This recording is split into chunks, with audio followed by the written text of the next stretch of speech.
मोदी सरकार के तीसरे कार्यकाल का पहला बजट। किस तरह से देख रहे हैं सर इस बजट को?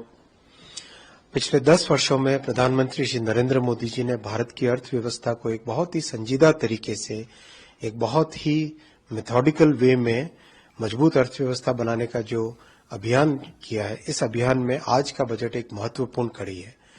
आप देखेंगे 10 वर्षों में गरीब परिवारों का कल्याण हो, मिडिल क्लास परिवारों के लिए सुविधाएं हो, देश का इंफ्रास्ट्रक्चर अच्छे से बने, साथ ही साथ फिस्कल प्रूडेंस एक बहुत ही अच्छे तरीके से सोच समझ के प्रधानमंत्री जी ने भारत की अर्थव्यवस्था को मैनेज किया है। आज के बजट में वही रिफ्लेक्शन, वही पॉलिसीज का कंटिन्यूएशन दिखाई देता है। आज के बजट में एक बहुत महत्वपूर्ण बात है, एम्प्लॉयमेंट अपॉर्चुनिटीज क्रिएट करने के लिए एक विशेष 2 लाख करोड़ रुपए का प्रावधान। नौजवानों को किस तरह से इंटर्नशिप के माध्यम से नया रोजगार मिले, फर्स्ट टाइमर्स जो जॉब में जाते हैं उनके लिए एक सुविधा, प्लस जो मैन्युफैक्चरिंग सेक्टर में किस तरह से लोग ज्यादा से ज्यादा जुड़े, लोगों को ज्यादा से ज्यादा रोजगार मिले, इस सब की व्यवस्था को आज के बजट में एक महत्वपूर्ण स्थान दिया है। इस प्रावधान के लिए माननीय प्रधानमंत्री जी और माननीय वित्त मंत्री जी का हार्दिक अभिनंदन। इतना दूरगामी, इतना फोकस्ड वे में एम्प्लॉयमेंट क्रिएशन का इतिहास में ये सबसे बड़ा कार्यक्रम है। साथ ही साथ गरीब कल्याण के लिए 3 करोड़ नए प्रधानमंत्री आवास योजना में नए घर। आप सब जानते हैं, अभी चुनाव के दौरान भी आपने देखा होगा, देश भर में जिस भी परिवार को पक्का घर मिला है, उनके परिवार में कई जनरेशंस के लिए ट्रांसफॉर्मेशन होता है, कई जनरेशंस के लिए अच्छी सुविधा मिलती है। तो ये बहुत महत्वपूर्ण चीज है।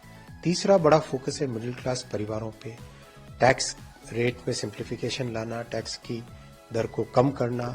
साथ ही साथ मिडिल क्लास परिवार का जो सबसे बड़ा सपना होता है अपना घर बनने का, उस सपने को पूरा करने के लिए इस बजट में प्रावधान है।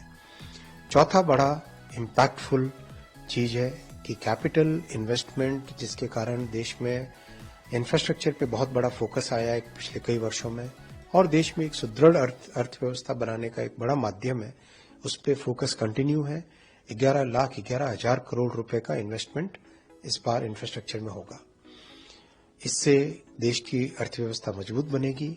एक लंबे समय तक जो बेनिफिट्स मिलते रहे वो होगा। जैसे रेलवे का अगर हम लें, 10 वर्ष पहले अगर हम देखते तो रेलवे में मात्र 30-35 हजार करोड़ का इन्वेस्टमेंट होता था। आज के बजट में 2,62,000 करोड़ का इन्वेस्टमेंट है। उसमें से सेफ्टी रिलेटेड एक्टिविटीज पे 1,08,000 करोड़ का इन्वेस्टमेंट है। ये बहुत जरूरी है, क्योंकि 50-60 वर्षों तक जिस तरह से कांग्रेस की सरकारों ने रेलवे को एक इग्नोर करके रखा था, निग्लेक्ट करके रखा था, 10 वर्षों में बहुत बड़े परिवर्तन आए, सब्सटैंशियल इंप्रूवमेंट हुआ है। उसी कड़ी को आगे बढ़ाने के लिए आज के बजट में भी रेलवे के लिए विशेष प्रावधान किए गए।